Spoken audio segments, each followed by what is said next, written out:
नमस्कार। SPT news में आपका स्वागत है। पेश है 15 जुलाई सुबह 6:15 बजे राजस्थान की 15 बड़ी खबरों में। राजस्थान में मानसून की रफ्तार फिलहाल धीमी पड़ गई है। पिछले कुछ दिनों से प्रदेश में बादलों की आवाजाही तो हो रही है, लेकिन अधिकांश जिलों में बारिश नहीं होने से गर्मी और उमस ने लोगों की परेशानी बढ़ा दी। मौसम विभाग के अनुसार 16 जुलाई से प्रदेश में एक नया वेदर सिस्टम सक्रिय हो सकता है। इसके असर से दक्षिण राजस्थान के कई जिलों में बारिश की शुरुआत होने की संभावना है। मौसम विभाग का अनुमान है कि यदि सिस्टम तय समय पर सक्रिय हुआ तो उदयपुर संभाग से मानसून दोबारा सक्रिय होगा और धीरे धीरे इसका असर क्षेत्र होते हुए पूर्वी और पश्चिमी राजस्थान तक देखने को मिल सकता है। फिलहाल प्रदेश में अधिकतम तापमान 41 डिग्री सेल्सियस के पार पहुंच चुका है और कई शहरों में उमस भरी गर्मी से लोगों को परेशान कर रही है। राजस्थान हाईकोर्ट ने एक बड़ा फैसला सुनाते हुए भारत पाकिस्तान अंतर्राष्ट्रीय सीमा से लगभग 50 किलोमीटर के दायरे में आने वाली विभिन्न मस्जिदों, मदरसों और दरगाहों को हटाने तथा उनके ध्वस्तीकरण के नोटिस को चुनौती देने वाली याचिकाओं को खारिज कर दिया।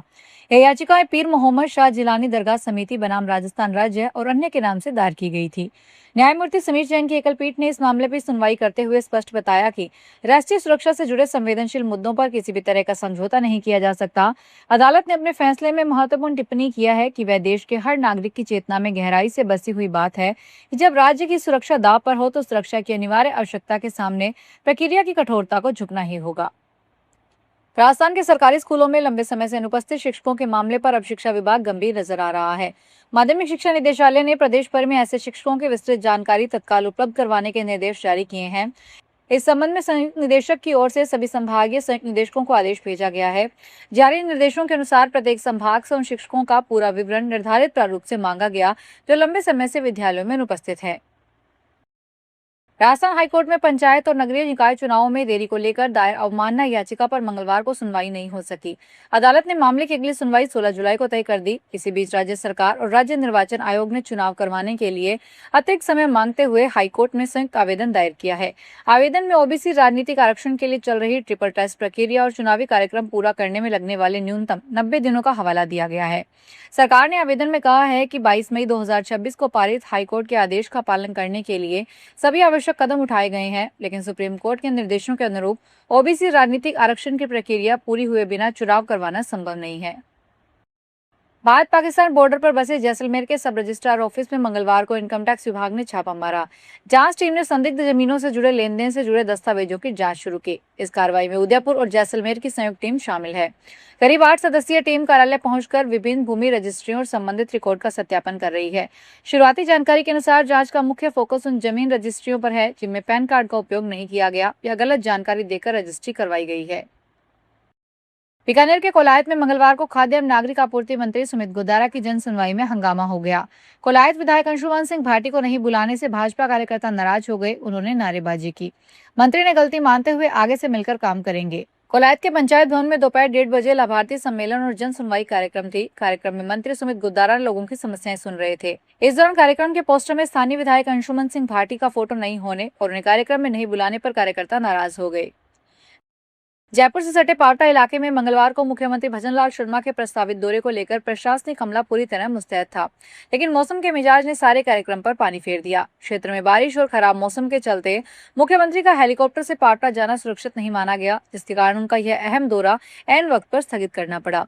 मुख्यमंत्री को यहाँ जवाहर नवोदय विद्यालय परिसर में आयोजित विभिन्न विकास कार्यक्रमों में शिरकत करनी थी और आमजन से सीधे संवाद करना था, जिसे लेकर स्थानीय निवासियों में काफी उत्साह था। कोटा पुलिस की गिरफ्त में आया एमपी का युवक 5 महीने में 1.5 लाख के नकली नोट बाजार में चला चुका। पुलिस पूछताछ में सामने आया है कि खरीदारी के बहाने आरोपी युवक ने राजस्थान बॉर्डर के गांव में ये जाली नोट चलाए हैं। रविवार शाम को बपावर थाना क्षेत्र में आरोपी जाली नोट से खरीदारी कर रहा था। लोगों ने उसे पकड़कर पुलिस के हवाले कर दिया। आरोपी के पास से 59,300 के नकली नोट बरामद किए थे।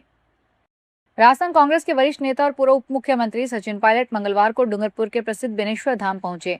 वांगड़ के इस प्रमुख धार्मिक स्थल पर उन्होंने हरि मंदिर में पूजा अर्चना कर प्रदेश के सुख समृद्धि और खुशहाली की कामना की।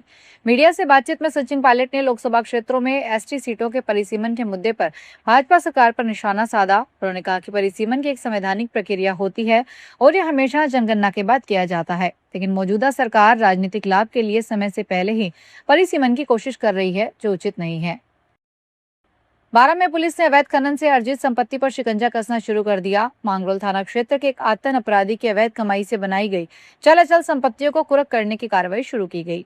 पुलिस ने आरोपी की संपत्तियों की कुर्की के लिए अनुमोदन की अनुशंसा की। एसपी अभिषेक अंदासु ने बताया कि मांगरोल थाना अधिकारी विनोद कुमार मीना की टीम ने यह कार्रवाई की। जांच में सामने आया कि मांगरोल निवासी राजेंद्र वैष्णव उर्फ राजू ने अवैध खनन से अर्जित आय से 2 ट्रैक्टर, एक निर्माणाधीन मकान और बैंक खाते में संपत्ति बनाई है।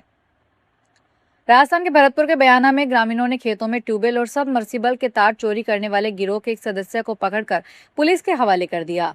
पुलिस सूत्रों ने मंगलवार को बताया कि आरोपी की पहचान हनीफ के रूप में हुई। आरोपी ने पूछताछ में बताया कि वह अपने साथियों के साथ मिलकर खेतों में लगे ट्यूबवेल और सबमर्सिबल के पहले मेन कनेक्शन को काटते थे। इसके बाद बिजली के तारों को चोरी कर उनमें से निकलने वाले पीतल और तांबे को बाजार में बेच देते थे। राजस्थान के सरकारी और निजी औद्योगिक प्रशिक्षण संस्थानों में सत्र 2026-27-28 के लिए केंद्रीकृत ऑनलाइन प्रवेश प्रक्रिया 15 जुलाई से शुरू होगी। यह प्रक्रिया कौशल नियोजन और उद्यमिता विभाग द्वारा संचालित की जा रही है। इच्छुक अभ्यर्थी 23 जुलाई तक एसएसओ पोर्टल और ई मित्र के माध्यम से ऑनलाइन आवेदन कर सकेंगे।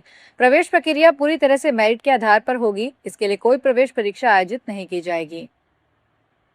भीलवाड़ा के महात्मा गांधी अस्पताल में 4 प्रसूताओं सहित 5 महिलाओं की मौत के मामले के बाद राजस्थान सरकार के चिकित्सा एवं स्वास्थ्य मंत्री गजेंद्र सिंह खींवसर मंगलवार को भीलवाड़ा पहुंचे। उन्होंने अस्पताल का निरीक्षण कर व्यवस्थाओं का जायजा लिया और अधिकारियों के साथ बैठक कर पूरे मामले की समीक्षा की। गजेंद्र सिंह खींवसर ने कहा कि सरकार पहले मामले की जड़ तक पहुंचना चाहती है। जांच पूरी होने के बाद जनता के सामने रखेंगे रिपोर्ट। चिकित्सा मंत्री खींवसर ने महात्मा गांधी अस्पताल के विभिन्न वार्डों का निरीक्षण किया। नागौर में सोने की फर्जी हॉलमार्किंग को लेकर भारतीय मानक ब्यूरो की टीम ने ज्वेलर के यहां छापेमारी कर कार्रवाई की। कार्रवाई के दौरान टीम ने हॉलमार्किंग से जुड़े डॉक्यूमेंट्स, मशीनों और अन्य उपकरणों की जांच की। जांच पूरी होने के बाद टीम फर्म से डॉक्यूमेंट्स और ज्वेलरी अपने साथ ले गई। ये ज्वेलरी एक व्यापारी को हॉलमार्किंग करवाकर कस्टमर को लौटानी थी। जानकारी के अनुसार शिकायत के आधार पर जयपुर से आई 12 लोगों की टीम ने 3:30 बजे शहर के बाजारवाड़ा में कार्रवाई की। ये कार्रवाई करीब 2 घंटे तक चली। लोकसभा में विपक्ष के नेता राहुल गांधी ने पेपर लीक तथा शिक्षा व्यवस्था के खिलाफ 17 जुलाई को देश भर के छात्रों से देहरादून में आयोजित छात्रों की गूंज अभियान से जुड़ने का आह्वान करते हुए कहा कि शिक्षा व्यवस्था में बदलाव के लिए व्यापक जन आंदोलन जरूरी है। गांधी ने मंगलवार को सोशल मीडिया एक्स पर लिखा कि आज की शिक्षा व्यवस्था में मेहनत का सम्मान नहीं है और न ही छात्रों के सपनों की सुरक्षा है।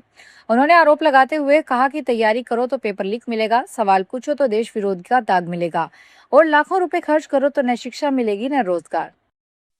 तो ये थी राजस्थान की 15 बड़ी खबरें। अगर आपको हमारा बुलेटिन पसंद आया हो तो वीडियो को लाइक करें, अपने दोस्तों से शेयर करें और चैनल को सब्सक्राइब करना ना भूलें। फिर मिलेंगे नई खबरों के साथ। धन्यवाद।